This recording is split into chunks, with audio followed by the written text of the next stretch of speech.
Kit Carson, Part 15. I've heard that Fremont is enormously rich. I wish to God that he was worth 10 times as much. All that he has or may ever receive he deserves. I can never forget his treatment of me while I was in his employ, and how cheerfully he suffered with his men when undergoing the severest of hardships. His perseverance and his willingness to participate in all that was undertaken, no matter whether the duty was rough or easy, are the main causes of his success. And I say, without fear of contradiction, that no one but he could have surmounted so many obstacles and have succeeded in as many difficult services. I remained at Taos through the winter, and during this time made 2 trips with Colonel Beale, who was in command of the troops in pursuit of Indians. Previous to his departure on one of these expeditions, the colonel had ordered a command to cross the mountains. They advanced some distance and found it impracticable to cross. The officer in charge was advised by his guides to return to Colonel Beale's camp, as it was utterly impossible to proceed farther. He returned and gave as reason the impracticability of the route. Colonel Beale replied that there was no such word as impracticable in the soldier's vocabulary, and that nothing ought to be impossible for the 1st Dragoons to accomplish. He immediately assumed the command in person, and I was employed as his guide.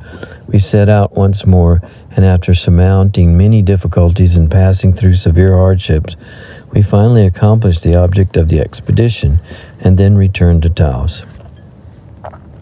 On our return, after passing through the Sangre de Cristo Pass, we came upon an Apache village and captured 2 chiefs.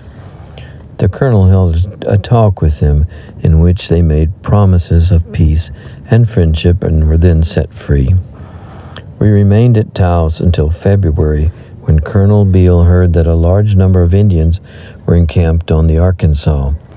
The treaty made between the United States and Mexico required our government to deliver to Mexico all the Mexican captives held by the Indians of the United States. It was the intention of the colonel to visit these Indians and persuade them to deliver up all their Mexican captives peaceably if he could, forcibly if he must. His command consisted of 2 companies of dragoons, and I was chosen as his guide. We found 4 nations of Indians, some 2,000 souls, encamped on the Arkansas. Colonel Beale told the Indian agent the object of his visit and was informed that it would be useless to demand the captives at present, as the Indians would surely refuse to surrender them voluntarily, and their numbers were so superior to Colonel Beale's force that he would fail in his object if he undertook to compel them. A great deal of persuasion was required to induce the colonel to desist from making the attempt, but as the agent, the traders, and the officers of his command were opposed to it, he finally concluded to postpone his demand for the prisoners to some later day, especially since in all probability the object in view could be attained by entering into a treaty with them and making the delivery of the captives one of the articles of the treaty. On leaving the Indians, we marched up the Arkansas to the mouth of the Huerfano, then through the Sangre de Cristo Pass, and then back to Taos. In April 1849, Mr. Maxwell and I concluded to make a settlement at the Rayado. We felt that we had been leading a roving life long enough, and that now, if ever, was the time to make a home for ourselves and children. We were getting old and could not expect much longer to continue able to gain a livelihood as we had been doing for many years. So we went to Rayado, where we commenced building and making other improvements, and were soon started on the way to prosperity.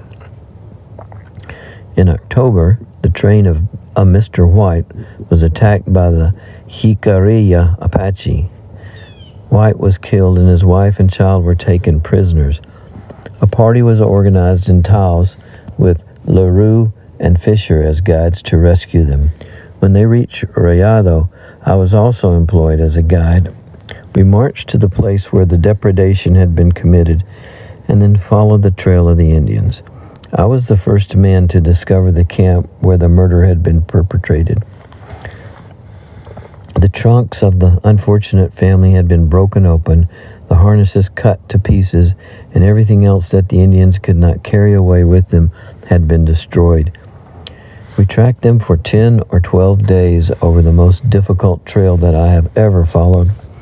Upon leaving their camps, they would separate in small groups of 2 or 3 persons and travel in different directions to meet again at some appointed place. In nearly every camp we found some of Mrs. White's clothing, and these discoveries spurred us to continue the pursuit with renewed energy. We finally came in view of the Indian camp, and I was in the advance. At once, I started for it, calling to our men to come on. The commanding officer ordered a halt, however, and no one followed me.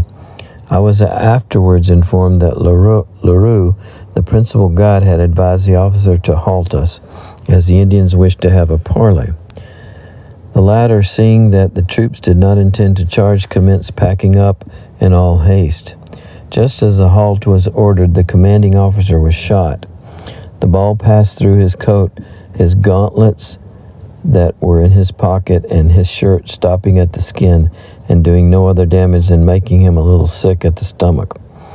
The gauntlets had saved his life, sparing a gallant officer to the service of his country. As soon as he had recovered from the shock given him by the ball, he ordered the men to charge, but it was too late to save the captives. There was only one Indian left in the camp, who was promptly shot while he was running into the river in a vain effort to escape. At a distance of about 200 yards, the body of Mrs. White was found, still perfectly warm. She had been shot through the heart with an arrow not more than 5 minutes before. She evidently knew that someone was coming to rescue her. Although she did not see us, it was apparent that she was endeavoring to make her escape when she received the fatal shot. I am certain that if the Indians had been charged immediately on our arrival, she would have been saved. They did not know of our approach, and as they were not paying any particular attention to her, perhaps she could have managed to run towards us, and if she had, the Indians would have been afraid to follow her. However, the treatment she had received from them was so brutal and horrible that she could not possibly have lived very long. Her death, I think, should never be regretted by her friends. She is surely far more happy in heaven with her God than among her friends on this earth. I do not wish to be understood as attaching any blame to the officer in command of the expedition or to the principal guide. They acted as they thought best for the purpose of saving Mrs. White. We merely differed in opinion at the time, but I have no doubt that they now see that if my advice had been taken, her life might have been saved for at least a short period. We pursued the Indians for about 6 miles on a level prairie. We captured all their baggage and camp equipage, many of them running off without any of their clothing. We also took some of their animals. One warrior was killed, and 2 or 3 children were captured.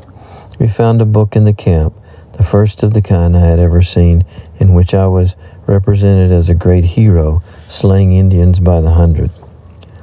I have often thought that Mrs. White must have read it, and knowing that I lived nearby, must have prayed for my appearance in order that she might be saved. I did come, but I lacked the power to persuade those that were in command over me to follow my plan for her rescue. They would not listen to me, and they failed. I will say no more regarding this matter, nor attach any blame to any particular person, for I presume the consciences of those who were the cause of the tragedy have severely punished them ere this. On the return, we encountered the severest snowstorm I've ever experienced. We were trying to make Barclay's Ford on the Mora River, but the wind was so great we could not keep our course. Happily for us, we came upon some timber near Las Vegas, in which we were able to take refuge. We had one man frozen to death, and I subsequently learned that many of the Indians we had been pursuing perished in the same storm. After it was over, we went on to Las Vegas, then in command of Captain Judd. From there, the command marched to Taos, and I proceeded to Riado, where I remained until the spring of 1850. End of Part 15.